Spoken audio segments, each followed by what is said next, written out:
Okay, so we'll do wading birds today. And we'll start with the great blue heron. You're all familiar with the great blue heron. You cannot go on the river without seeing the great. I mean, it's always there. They're always, usually there's maybe 2 or even as many as 3 in various parts of the little stretch I go on. I stay only in a little less than 2 mile stretch, and there's always at least 2, maybe as many as 3. This one, this was when I first started going out, like 10 years ago, more than that, probably closer to 15 years ago. And I went out very early in the morning, and I didn't really know what I was looking at. You know, I didn't know what was what out there. And all of a sudden, this thing flew over my head. And we'll see in a minute what they look like flying. They look kind of strange flying. They don't look like they look all the rest of the time. And I see this thing go mad. I'm like, what the heck is that? And I turned my canoe or my kayak around, and I could see where it landed, and I just tried to coast to it, and I had my camera. And all of a sudden, it like flopped in the water. It looked like it was sick or something. And then it popped out and it had a fish. So it kind of posed for me with its fish. I felt like that was I had hit a home run that day. Since then, I see them now periodically. This is more like what you'll see the great blue heron look like when they're standing on the shore. This is kind of their wary posture. They're sort of like the Canada geese. You know, they stick their heads up way high and kind of keep an eye out. But when you start to see them bend their neck more, that's because they're starting. That's more like where they're hunting. You'll watch them wade through the shallow water and hunt like that, or on the shore. And the other thing they're quite comfortable with is being up in the trees. So even though you often see them down in the water and on the shore, they're very comfortable being up in the trees. And in fact, somebody was here last month. I don't remember if you're here still, but she had the pictures of a gang of them up in the sky. Because what they'll do is they breed in large colonies. So there'll be this rookery where they breed up in dead trees, like out in the swamps where maybe a tree there's too much water and it's died. And you'll get a mass of them breeding there. And she was up in the Delaney area, and apparently there must be a rookery up there. And another person who takes a lot of nature pictures was telling me that he thinks there's one over in the protected area, the old Army research. Yeah. But I've never seen a single nest in my stretch. So they clearly, well, either that or I'm blind. They just don't seem to nest there. But I often see them on branches and in trees. And then again here, you'll see them more in a hunting pose.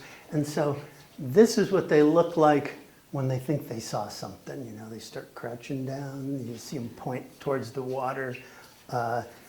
Oftentimes, they'll walk very slowly through the tall grass, but with water, maybe a few inches of water. You'll see them lift their legs and very slowly walk through, looking for prey. Is that breeding plumage in that one? Sorry? Can you go back to the other slide? Yeah. Is that on the left? Is that all breeding plumage in that male? Oh, I don't know. Good question. I do see that. So, yeah, I will see that kind of plumage, but I don't know if that represents something.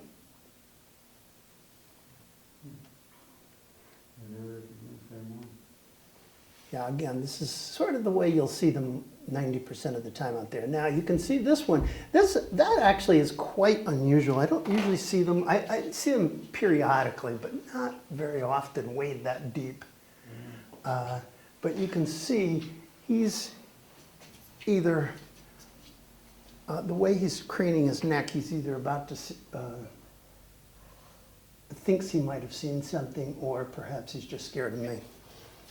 But I was quite a distance away from him for those pictures.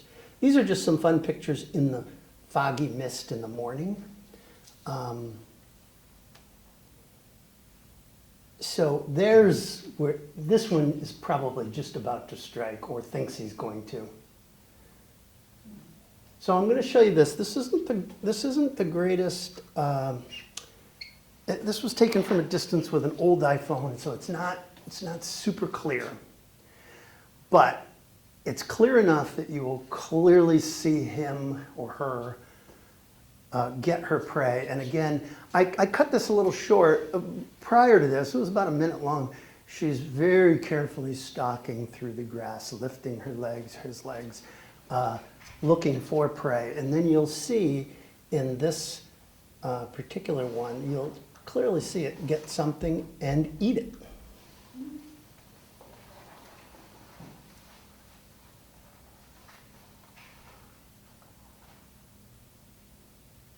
You see it?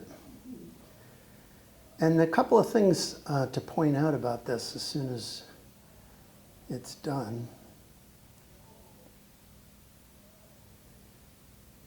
Oh, there it goes down the hatch. So I don't know if you noticed there, but a couple of things. One is how quickly it struck. They apparently open and close their beak in 1/13 of a second, which I don't even know how that's possible. Once they get the prey, the fish, I mean, it's almost always fish. I mean, they will eat some other things, but mostly fish. I think I pointed out last time with many of these waterfowl that eat fish, they all, every single one of them, will rearrange the fish so that the head is first, and that's how they swallow it. And then you saw they swallow it whole, and they say that, like, I guess maybe the average weight of an adult great blue heron might be maybe 6 pounds. They said a 6-pound great blue heron can eat a 1-pound fish. Imagine that. That's like me eating a 30-pound fish whole. I can sort of imagine why, but does someone know why they rearrange the fish to go down head first? Is it easiest to get? It must be. They must have figured maybe the way you know how scales probably going the wrong way. Yeah, this is. Take a sunfish and rub it the wrong way. You'll Yeah, see right, exactly. Speaking of that, I've noticed that osprey will always carry a fish head first in its talons for aerodynamics. Oh, yeah. It's amazing. Yeah. I actually just saw an osprey picture. It was on the internet. Again, if you want to see great pictures, go on the internet. Don't come to my talk. My talk is to show you what's in your backyard, but the great pictures are out on the internet. They had an osprey, in the ocean grab a fish. I mean, it was like that long. It only had it in one talon, so it was barely, you could see it kept opening the other talon, like kind of hoping, but he was struggling getting it up and flying and everything. And meanwhile, a pelican came behind and was trying to grab it from him, but it was unsuccessful, and the osprey took off with its fish. Yeah, so that's amazing. A 1-pound fish for a 6-pound animal. I mean, just incredible. Here is another one. This one also catches its fish. I'm a pretty good distance away, so again, it's not super clear, even though it's a better camera. So you could see him swallowing. Do they swallow it whole? Yeah, No chewing? no chewing. They don't have any teeth, so. But yeah, no chewing. Yeah, these are the takeoff. Now, a great blue heron is a very big, gangly kind of bird, but I still feel, I feel they're very graceful. Now, I think last time we talked about the duck, like a mallard, is supposedly the super powerful and really fast flyer, but to me they look very awkward and kind of, I don't know. But this bird, for such a big, gangly kind of bird, it's very graceful in its flying. So these are all just takeoff pictures. Here's an actual flying. Now that's where I wanted to show you the shape the bird goes into when it flies. You've probably all seen it, and look how graceful it lands. For such a big winged animal. If you come back and look at him in flight, this is, I'm trying to get against a background where you can see him. That's really the typical way they look. And you can see how much different it looks compared to when it's, on the shore. It tucks its neck way in, and it almost looks, when it comes over your head, it almost looks sort of prehistoric. But then when it lands, it spreads the wings, catches the wind against it, and just lands very gracefully. Which, look at that, just nice, soft landing. And maybe I'm thinking of the wrong examples, but I see a lot of the Canada geese come in and they look kind of like they're going to crash land. They don't look anywhere near as graceful as the herons do. So again, another example of a heron flying. This is its watchful pose, looking at me, trying to figure out if I'm in danger. And at one point it decides, yeah, I probably should go.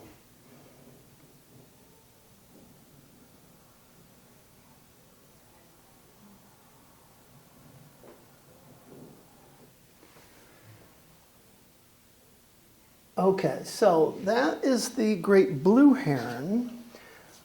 This is the green heron. I literally never see this bird. I've seen it twice in 2 years, once each year. One time it was so far away that my picture's really terrible. This one I was a little closer. I actually didn't know what I was looking at the time. I took the picture, got home, blew it up, made it presentable, and realized it was a green heron. Green herons are mostly nocturnal. Now, they will come out in the day, but they're mostly nocturnal. Oh, hey, one thing I wanted to say about the great blue heron. Well, last time we talked about the ducks and the swans and the geese and all of their babies. They're born and boom, they're in the water. They're on their own. The parents with them, but they have to fend for themselves. This is more like your traditional bird. The great blue heron, the young stay in the nest for, I think, an average of like 60 days. So it's quite a while. More like what you're used to seeing with the songbirds feeding their birds in the nest. So they fledge at like 60 days. So the green heron, like I said, they're pretty much nocturnal, and I almost never see them. The one where I got the bad picture, not this one. This one I think was in the middle to late afternoon. The one where I got the bad picture was very early in the morning, had a lot of backlighting, so it was really hard to get a good picture of it. But I've seen other people who do nature photography seem to get them all the time. So I think this might be the one case where I'm actually at a disadvantage being in a kayak. Maybe it's easier to see them and find them if you're trudging around in the swampy areas rather than being out on the water itself. The green heron is pretty interesting. I once read that the green heron is one of the few animals that is known to use tools to hunt. And by that, what they mean is it will take like a little feather or a little piece of something, and it'll be above the water, and it'll drop it in the water and wait to see if a fish comes to get it, and then it nails the fish. Did you just post that on Instagram, that fact? If I did, it was a year or two ago. Oh, then somebody else just did recently. Oh, okay. It's something you can find if you just go out on the internet. It's like one of those fun facts about green herons. I've been following you for a couple of years, and you Well, always have all this information. I did put it on mine, but that would have been a minimum of a year ago. Well, my brain could have skipped. More likely 2 years ago, I think. The interesting thing I think about these is how much different the neck shape is than like the great blue heron. Now I have seen some pictures of green heron. Some of them look different, so assuming that they're all properly identified on the internet, some of them have a little bit longer neck than that, but this is the way I always see them, as this sort of stubby. Oh, and the other interesting thing is if you go out and look at pictures of great blue herons, and you look at their babies, sometimes they're very similar in looks to this. You might mistake them, the two, but this one's definitely a green heron. sweeter is the great blue heron than the green heron? Way.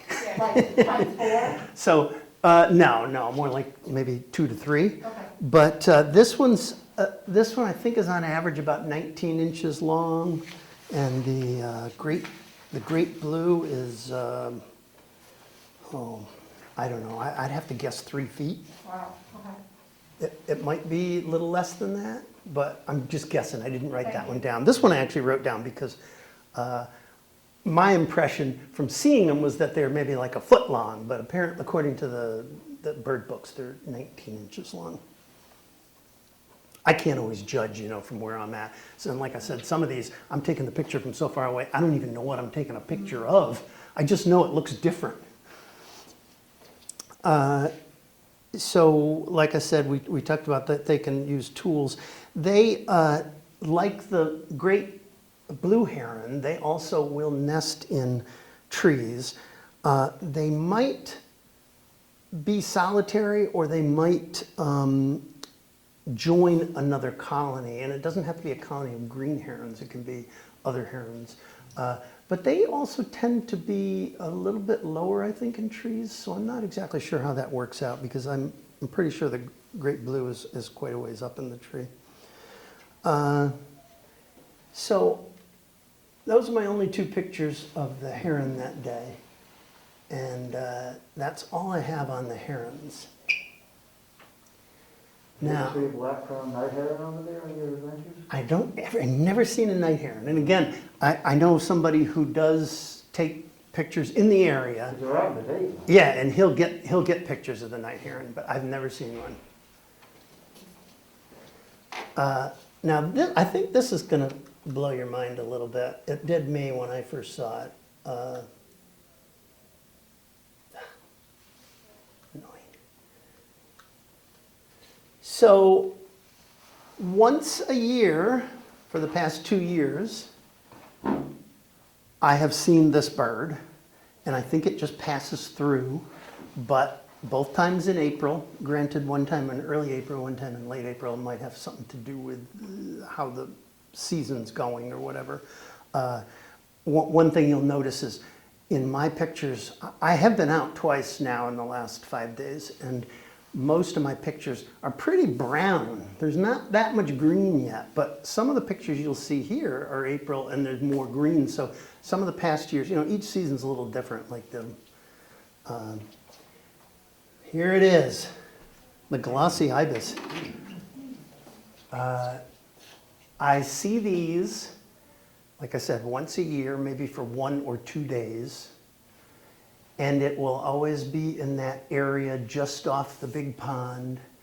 There's an area, so as you're going down and you go past the museum and the orchard, and you get to the very large pond, and then off of that will be the sort of serpentine river. It's almost like an island between the pond and the river.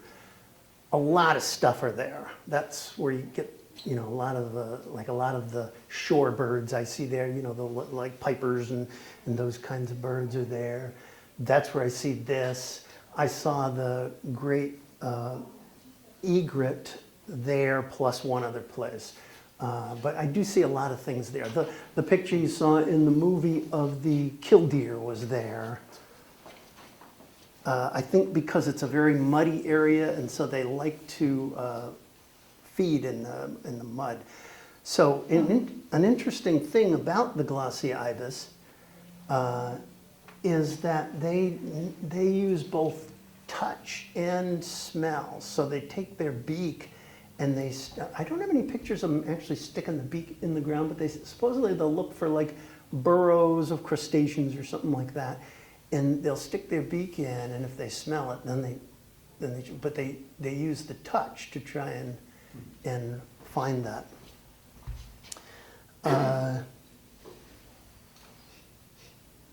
And they use sight also. I should have said that. So they use both sight and the touch of the beak to find the food, and the smell, of course, through the beak. You know how a lot of birds have a crop? So when the food goes in, it stays in the crop and it kind of mashes up. they have a crop as well, and they can hold their food there so that when they go back to the baby, they can feed it that way. And like I said, they're much like the herons. So again, their babies aren't the kind that come out and ready to go. They have to go back and feed them. If you recall, like the ducks and geese and stuff, they don't feed their babies. The babies feed themselves.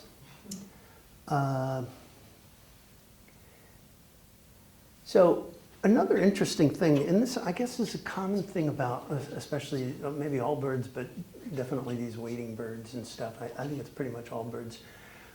You'll see him standing on one leg. I think last time when I showed you a picture of the one of the juvenile wood ducks, it was standing on one leg. And apparently that's very common because it's very easy for them to do.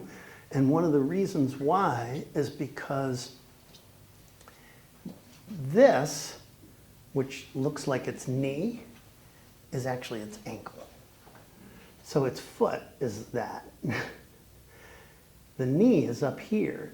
So the leg's first bone goes to the knee, then down to the ankle, and it can center itself right over top of that. So I think that's kind of interesting that, you know, most of us looking at that would assume that's its knee, not its ankle.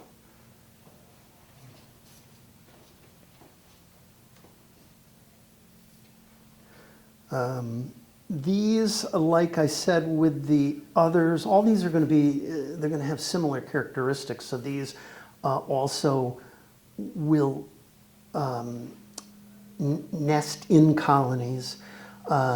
These guys can sometimes nest on the ground or sometimes low up in bushes or very low in trees, like they like in willow trees but generally in kind of marshy areas. And both the male and the female help build the nest. It's kind of a bulky nest.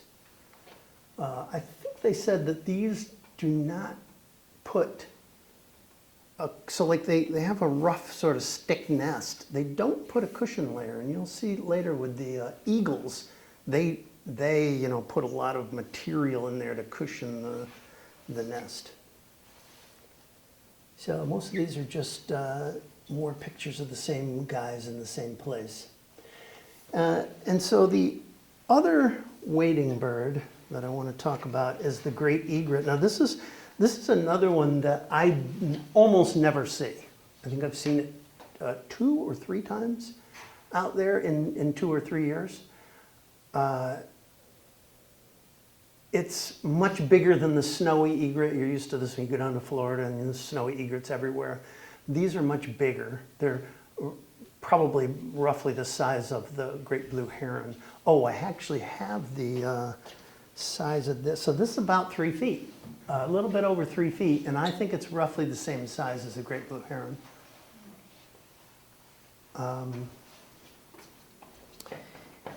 It, just like the heron, it hunts by sight, you know, so it walks along, and when it sees the fish, it makes its move. I actually had a pair this day when I saw them, which again was quite a bonus. I'm assuming it's a mating pair. I don't know that for sure, but so here's an interesting thing too. So that, you know, the egret and the heron and all of them, they're looking into the water, and they've got to take their beak and attack the prey in the water. But you all know if you look at water, it refracts. So that they have to actually adjust their sight for that refraction, or else they would completely miss the fish. So they actually have to make an adjustment to hit the fish, which I think, I mean, I guess it probably happened over, you know, hundreds of thousands of years, but still it's pretty amazing that they can make that adjustment. Also, it says they sometimes will gently swirl the water with their beaks to, kind of like the green heron, it's sort of like to simulate an insect on the surface to see if that attracts a fish.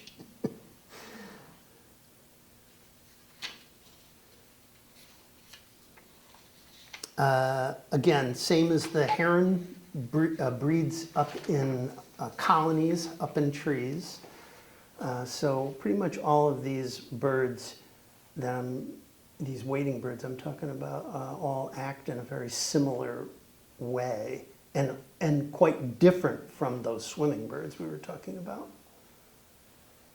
Here's a picture of one just taking off, and I'll show you one close up that this egret allowed me to come up pretty close to it. And so I started filming because I wanted to get a picture of him flying, and he just stared at me and stared at me. So I kept moving myself a little closer and then getting almost trying to scare him, and finally he did fly. And that's this one. I've cut out all the staring part. See, there you can see he raises his head up to assess the danger.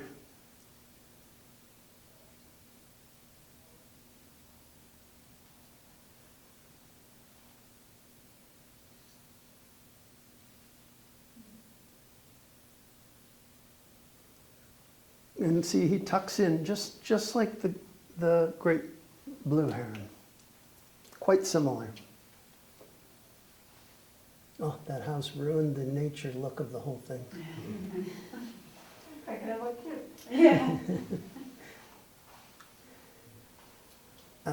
Okay, so that is everything I have on the wading birds. Now I'm going to do the raptors, and I'm going to include a special guest in the raptors because I have read that they kind of think of themselves as a raptor,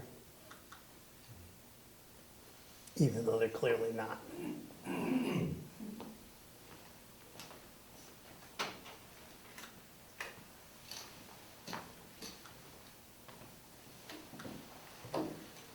Okay, so this is the highlight of the talk, the bald eagle. Everybody loves the bald eagle. This is one of the adult pair that we have out on the river. They're there every year, same ones. This is the nest. It happens to be a picture I took in 2021. One thing you'll notice about the nest is they always build them high in conifer trees, but they don't build them at the top of the canopy. I mean, they build them very high. This is the top of the canopy right there. I mean, it's not far from it, but you can see it's somewhat somewhat protected. The reason I'm pointing that out is because that's in contrast to the osprey, which builds them out in the open. So the ospreys doesn't have any protection on top.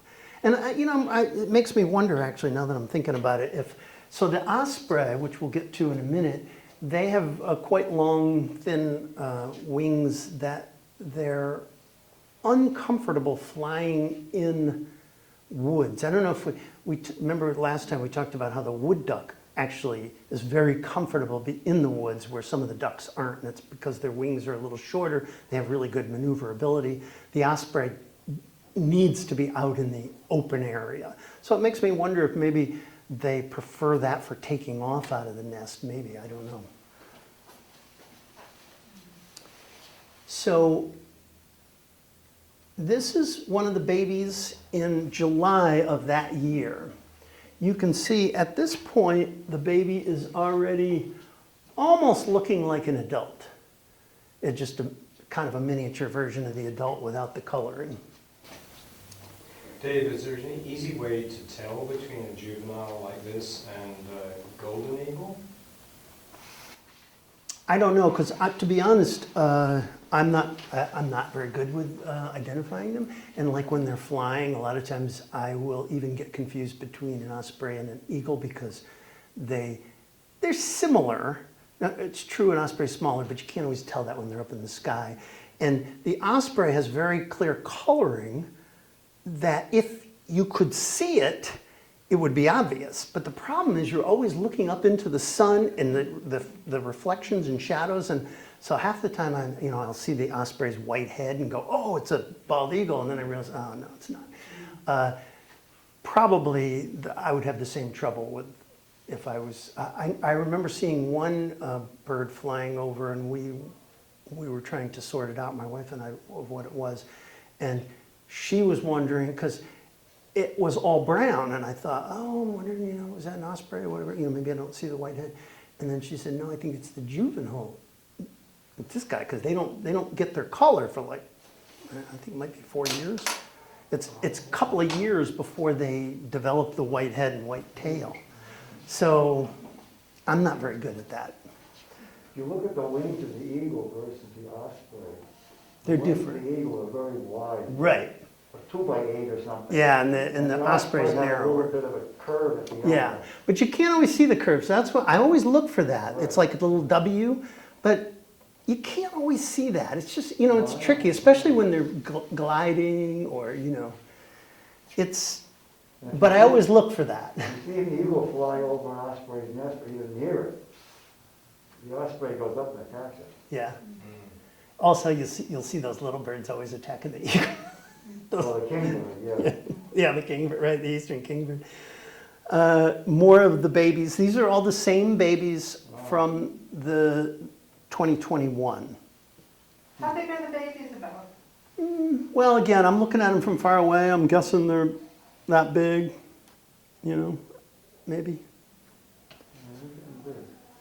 These guys are, it's like 50 feet up in the tree, and usually I'm good 100 yards back, maybe not in cases like this where it's out on the branch, but when it's in the nest, I can't see it unless I'm sometimes 300-400 yards away. And so I'm up at 50 feet and then several hundred yards. I mean, it's really quite a distance. And again, I don't know what I'm looking at. I know I'm looking at the baby, but I don't know what it looks like until I get home and look at the picture. Here, so if you recall, this was July of that year, late July. Here it is in early August. It's out on the branch. This one is still in the nest, but by August, out on the branch. And then here you can see one on the branch, one in the nest. And that's, I've noticed that every year. There's always two, it seems like. I guess they have 1 to 3, but it seems like these two always have 2. And there's always one that'll start going out on the branch and the other one stays in the nest. And then eventually you might see them both out on the branch, but the one that went out first is often flying and the other one's still hanging out, you know, for sometimes weeks after the other one has flown. The one will stay there and it's always calling to its parents, you know, come give me food.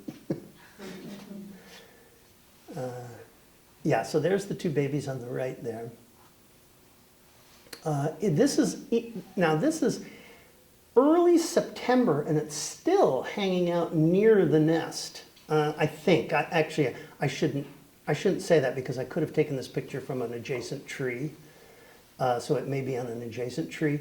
But you know, there's always one that will hang around a really long time near the nest. So this is April of 2022. I wanted to try to follow them a little more carefully in 2022. Now, one thing you'll notice here, I think I noticed, but I'm not positive. The nest looks much bigger to me than it did the year before. The year before it seemed like it was about here. And, you know, so I think they were building it up each year, probably trying to repair it and stuff like that. Again, the parent still by the nest in early May, parent in the nest in early May, but I think we're seeing the little fuzzy head here of one of the guys. You know, they're kind of fuzzy and whatever until they get a little bit bigger, and then you see they start to look more and more like an adult. So this is mid-May. And that's the 2 babies. Now that was, I don't know if you remember, but last year, mid-May, there was a super hot day in mid-May. And I remember I was very uncomfortable out in the kayak. And both of them were just the whole time with their mouths open, like I guess trying to vent off heat. And you know, you can see the tongue on the one baby. And calling out to the parents. Late May, again, the adults there, you don't see the babies, they're probably down inside the nest. There's a baby by early June who looks pretty close to adult form now. The one on the left, obviously. This is another thing that's common, as you'll see, the wind is blowing really hard out there most of the time, and they'll be getting kind of little mohawks or whatever. So here's the two babies, late June. Again, now you see here is late June, and one of them is already out of the nest. The other one is not, but the one is going out on the branches. Very clearly late June, the one's way out on the branch, the other one's still sort of hanging around inside the nest. Now they're both, in July, they're both out of the nest. I suspect the one probably is stuck around a lot longer and would have gone back in the nest. However, this is July 18th. On July 21st, the nest was gone. So I don't know if that was a storm blew it down, or, I didn't know enough about eagles to know if maybe they dismantled it, but I haven't read anything about eagles dismantling their own nests. So I'm assuming something happened and it just collapsed. You can actually even see the one baby is down there by the nest, but the nest is gone. So I went out on the river on the 23rd of July, and remember the one was still hanging around, even though the nest was gone, was still hanging around near the nest, because there's always one. And I got out on the river, and I go up the river a ways, and all of a sudden I see that's the one that's normally still hanging around the nest, and he's like a quarter mile down the river away from the nest, and I'm thinking, whoa, that's different. And then, of course, I get up to where the nest is, and, the nest is at the museum, and they were having their thing, where they shoot off the cannons, and the guys are all dressed up like Revolutionary War people and stuff, and there's 1,000 tents and people and everything. And so I'm assuming it scared this guy out of there. Because I hadn't seen him away from the nest at all before that. Maybe that was a good thing. Got him, a kick in the pants got him out of the nest. But that happens every year. They have their little cosplay going on. So this is the eagle on top of that tree I was showing you before. This is 5 minutes after I saw the baby. He's on the other side of the river looking down, keeping the baby safe, I guess, like keeping track of the baby. But the nice thing was he just sat there and just posed for me. I was across the river also, and he didn't move. It was just like I could take pictures all day long if I wanted of him.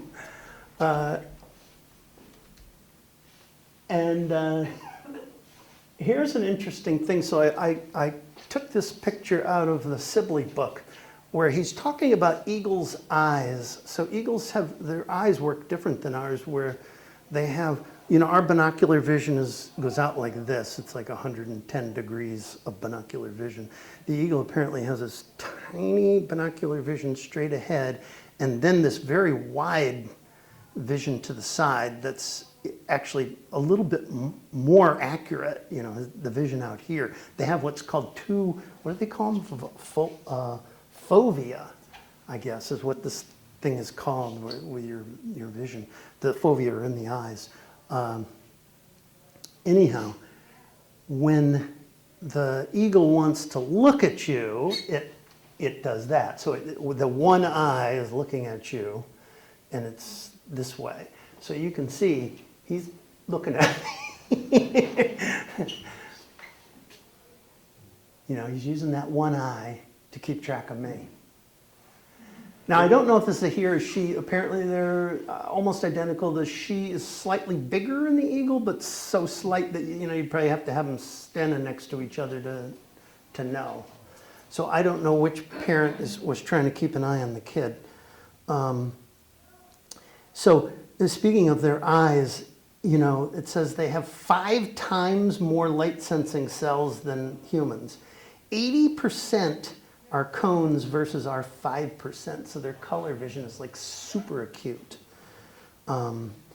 You know, you're always hearing about how they can see a mouse a mile away or whatever it is. That's they apparently have these unbelievable their eyes constructed in a way that they can really have an amazing view. That nest we talked about, I should have brought this up at the time. So they said they're usually 5 to 6 feet wide, and I could easily see that nest is easily 5 feet wide. I mean, it's big.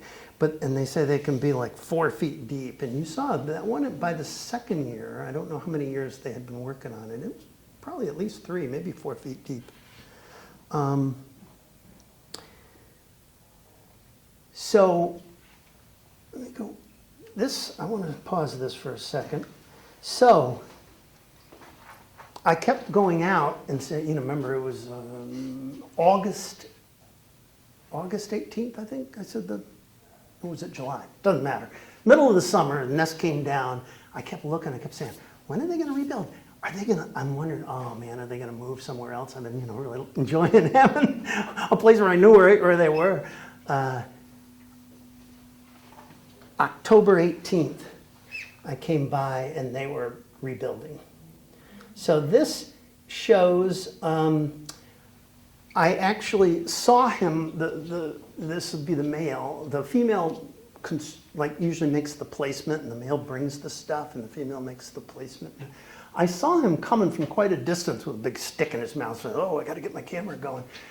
So I don't have him approaching, but you'll see him come up from a little bit from below with the stick. And I felt kind of bad for him. You'll see why in a minute. So there he is up, and actually the female's to the right, if you can see a little black glob in there. Oh, there it is, you see? He brought the stick up and then dropped it by mistake. I could even hear it crashing down through the tree. I felt kind of bad. I was hoping like, oh man, all you have to do is go down and pick it back up. But I don't know. So anyhow, they were building away in October. So I went out 5 days ago for the first time this year, and there it is. Oh, actually, no, this is late October, so that's 10 days later. You can see they had a good start on it. It's not anywhere near back to where it was before, but they got a good start on it. And then I went out 5 days ago, and you can see it's pretty well built. So the parent you can easily see in the nest, but I can't actually see any babies. So I don't know if that means that they were unsuccessful or if I just can't see them yet because they're so small. It's possible, you know, I said that everything's a lot browner out there this year than it was last year. And if you remember, well, you might not remember, but I remember last year I was able to go out in the kayak in March, and I don't go out when it's cold. So I just went out for the first time on the 6th of April of this year. So it's a much colder year. So it's possible that they're just a little bit behind where they were last year. You can see the parent it's fussing around in there. So it's possible that it's fussing around in there because there's babies in there, or maybe it's just working on the nest. I went out yesterday, and that's what these pictures are. And if you look at, especially this one right here, you see soft material. You see, these aren't sticks. It's more like moss or something like that. You know, it's a soft material. And they will coat the nest with stuff that'll make it, you know, softer, so they're not just sitting on sticks. Is it the same tree? Yeah, exactly the same place. Mm-hmm. Exactly the same place. I can't believe it. Not just the tree, but the same Same crotch in the tree. Oh my Okay, this is a fun video. So I was kayaking up the river, and I saw kind of a fuss up there. And I was trying to get my camera up, and I missed like the first 2 passes. But for some reason, this goose got on the eagle's radar, and the eagle wasn't happy about the goose, and the goose wasn't happy about the eagle. And this is like the 3rd or 4th pass that I saw. The eagle kept trying to attack the goose, and the goose was really unhappy. Here, I just missed this pass. There's the eagle. That was another one where it went after it. And now here's the goose after the eagle's finished harassing it. And watch how agitated it is. Like, it doesn't normally make this kind of movements. That's very atypical. And it was squawking and honking for a while. It just didn't happen to on this one. But one thing I do want to point out, so I'm going to pause it here for a second. I'm going to get the volume maxed out. Because if you listen,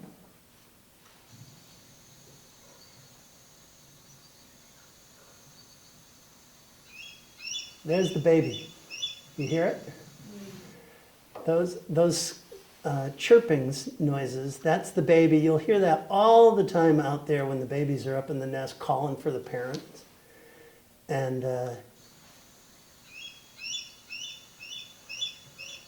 so if you ever hear that sound, that's you know that's what it's sort of a baby version of the adult, because you can hear that screaming. You know, a lot of times when they're going over, or a red-tailed hawk or something, you'll hear that kind of screaming sound.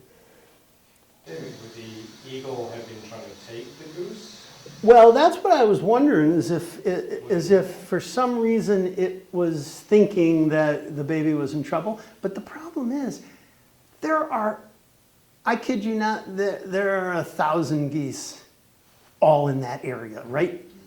That's right. This tree is on the shore of the museum property. It's a giant field. There are times where there's 100 geese in that field alone. And so I can't imagine why this one suddenly upset that eagle. I mean, you see geese, the geese have their babies up on that lawn a lot of times. So very strange. This is the baby. Again, I think it might vocalize, but I don't recall.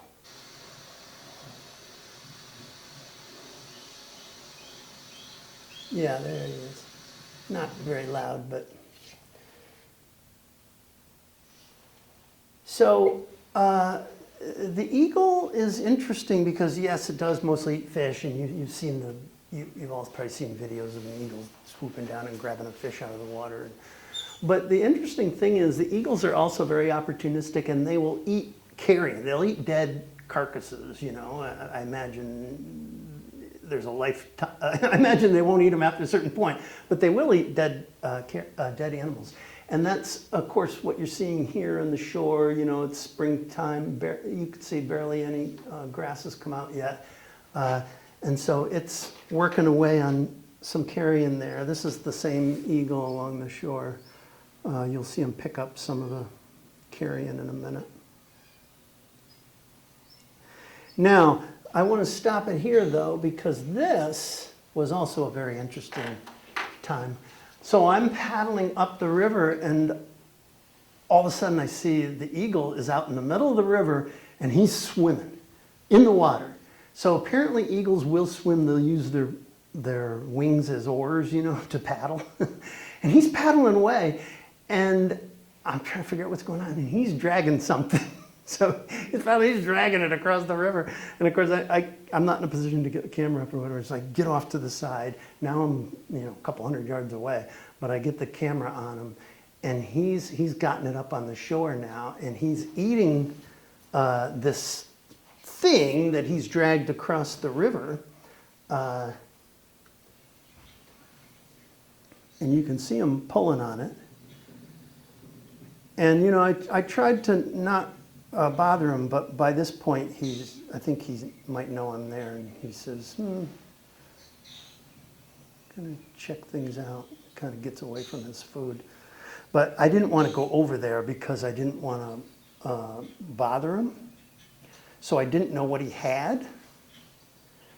So I came back the next day to look.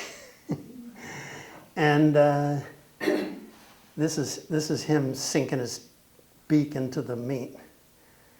When I got there the next day and looked, it was a beaver carcass. Beaver? Which I only knew, it was upside down, so I couldn't really tell what it was. I only knew because I could see the big tail, Now, I don't believe that the eagle caught a beaver as prey. I imagine the beaver died somehow, and the eagle took advantage of this, carcass that was there. I'm guessing. I can't imagine. I mean, beavers can be 50 pounds. So if an eagle's taking on a beaver, that'd be pretty impressive. But I suppose it's possible. Anyhow, there he is eating away. Now I put these in just so you get an appreciation for the wingspan of an eagle. We were talking about the sizes of things. That wingspan is 7 feet from tip to tip. Incredible, right? Look at the size of the thing. Here he is taking off. Look at him with the wings bent. I love that. Now, it looks like this is that same carrion he was eating on the shore. And I don't know if this is like mucky plants caught in his talons or if it's actually some kind of a carcass or something that he's going to take off with, but whatever. Here's some of them flying. Now again, we'll do a live flying, but in the middle of it, it does have an osprey in there, because at one point I wasn't sure which one it was, and then I realized after it was in the middle of the film that it actually is an osprey.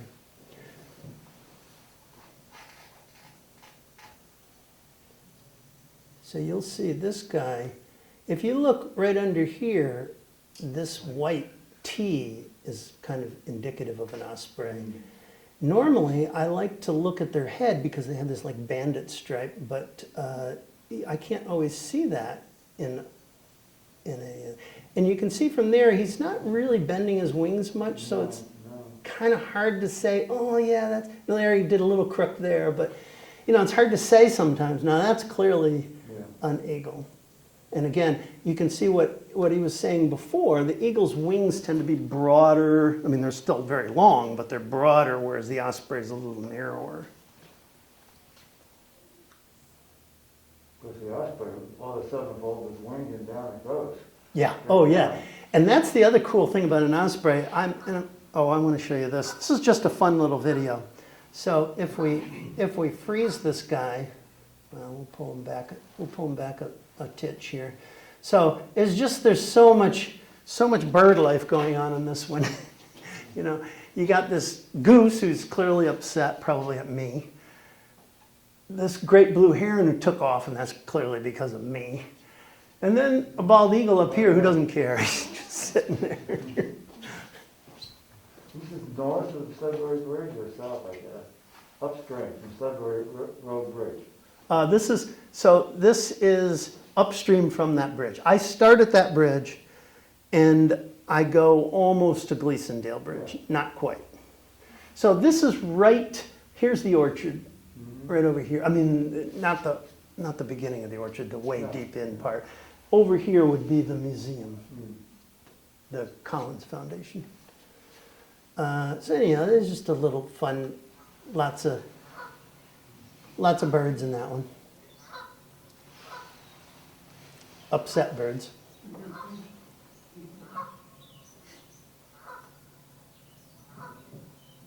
And the heron's still flying in the background. There he is, alighting, about to alight. Oh, yeah. So I said how there was an eagle in the background. That was him. I floated down a little further and took those pictures. So that was. It's so pretty with the flowers. Yeah. Yeah, I think those are buds for a tree, but it's very striking, that color. And okay, so that's my eagle one. I ran out of time. Anybody on a time limit? I actually thought this presentation might go short, but apparently I was wrong. There's just two more little ones, not as long. The eagle is always the longest because there's so much stuff to talk about with an eagle. So this is the osprey. Now, normally the way I like to identify the osprey is that they have white here and like this little bandit thing, and then white here, and then also they'll have these like speckles oftentimes up on the chest. So this one doesn't have the white here, and it threw me for a second, but that's just because I think this is a juvenile. So the juveniles often will have more of a brown head. This one is the adult, so you can clearly see, I'll use the pointer yeah. So you can clearly see, oh, is it not showing a pointer in there? I guess that must be just on my view. But, you know, it's harder to see on this one, but on this one you can clearly see his little stripe that goes across his eye. And oftentimes you can even see that when they're flying, but sometimes you can't. Here's that same juvenile. So this is what I was talking about before. This one was easy for me because I could see everything in this one. You know, I could see the white here. I could see the banded eye. It seems to be a narrower wing. It doesn't have the big white tail. Instead, it's got these stripes. So this one was, and also, by the way, an osprey is considerably smaller than a bald eagle. Again, more pictures of flying, and I think this may not be a perfect example of the crooked wings, but you can see, here, you can see it doesn't have the big, even here is a little bit, I don't know, because, the eagle will have just a tiny bit of a crook there, but. So this is the osprey flying. I actually was following the osprey down, and there's a good example right there of the crooked wings. So this is kind of fun. I was following the osprey down the river, and he would land in a tree, and I'd paddle down there, and he'd see me coming, and he'd fly off to another tree, and I'd keep doing that.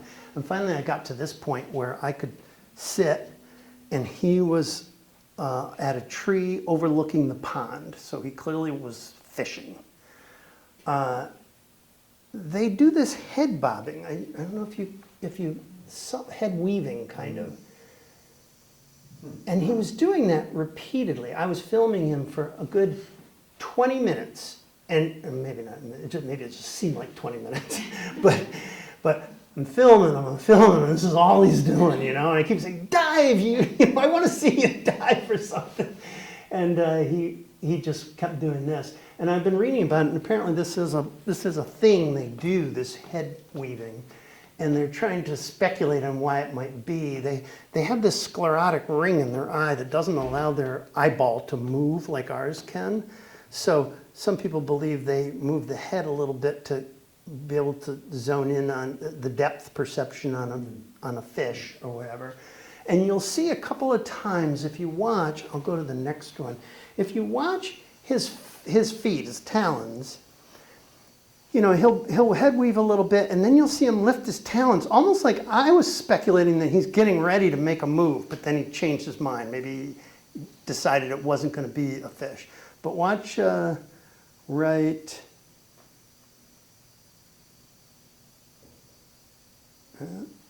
It's a longer clip than I thought. There he goes. So see how he lifts his feet? Like, almost looks like he's getting ready to make a move, and then he changes his mind. So, of course, I keep filming him. I film him, and I get tired. It's like 5 minutes. Film him again, nothing. Film him again. So at one point, I'm making an adjustment, and of course, that's when he does it. So I missed it. Now, a couple of interesting things about this video is and look, there's the banded eyes, you see them? Mm-hmm. So I couldn't tell if he got anything. They apparently are about 25% successful, which is a pretty high success rate, I guess, for raptors. I couldn't tell if he got anything. You know, if you look in his talons, there's like a little tiny maybe something, but it's not like a big fish or anything. Yeah. So I don't know if he got anything or not. But then at the time I was thinking, oh, maybe he got something. And then he makes this little move right here, right there. And I thought he was maybe adjusting it. But I realized later he's just shaking the water off from having dove into the water. So if you want to see again, I'll just show him. He kind of hitches and shakes. So I missed his dive. But getting back to the interesting thing is, osprey, this will be, I think, the only bird you'll see out there do this. They don't just circle, they actually will hover. And you just don't see any other birds do that. Like they'll hover over the pond and then make the dive. Unfortunately, I don't have any pictures of that, but I did observe it one day. And I think that's kind of unusual. All right, so this is the most fun in my last, what I'm going to call a raptor, because they like to think of themselves as raptors. But they're not really raptors. So it's the belted kingfisher. So this little guy, he's probably one of my favorite birds out there. They look like they're about 6 inches, but apparently they're like 13. Like I said, it's hard for me to tell. I look at them and I go, oh, geez, it looks like it's about that big. But I guess they must be that big. I don't know. I'm reading from the bird books, and they're saying they're 13 inches. But you can see they're kind of very stocky. They're very, they got a lot of confidence. They have this build where everything is up top. They're kind of top heavy, big chest and big head, even though they're kind of a little body, and this really a strong, aggressive kind of beak to them. They have like a very piercing like call, like a little rattle call, and I guess they nest in burrows on the shore. That's kind of interesting, I think. I don't know. I've never seen one go into its burrow, but. And here's another very interesting thing, I think, about the kingfisher. I also like their little punk hairstyle. So this is one of the only birds where you'll see this. This is the female, the colorful one. This is the male, the one that's less colorful. And that usually doesn't happen with birds. You get the brown belt there. Yeah, well, the belt, I think they're talking about this, but the brown color is like, I don't know what the adaptation is, because normally you see that in the males, because then they're showing off for mating. Might have something to do with the eggs. I just don't know. But they comment that this is one of those rare examples of a bird where the female's the more colorful. Okay, so here, this I think might have been my first kingfisher picture. I was going up the river several years ago. Again, I don't know my birds at the time. Still not great, but I know better than I did then. And I see a bird in the distance go down to the water and back up. And I thought, well, that was different. So I paddled over there, and I found it in the tree and took a picture, even though I couldn't see what it was.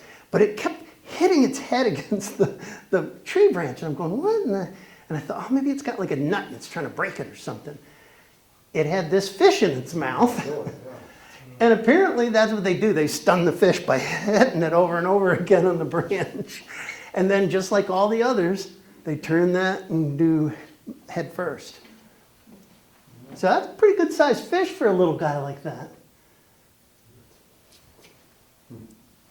Here's the male and female. You hear that? That's the chatter.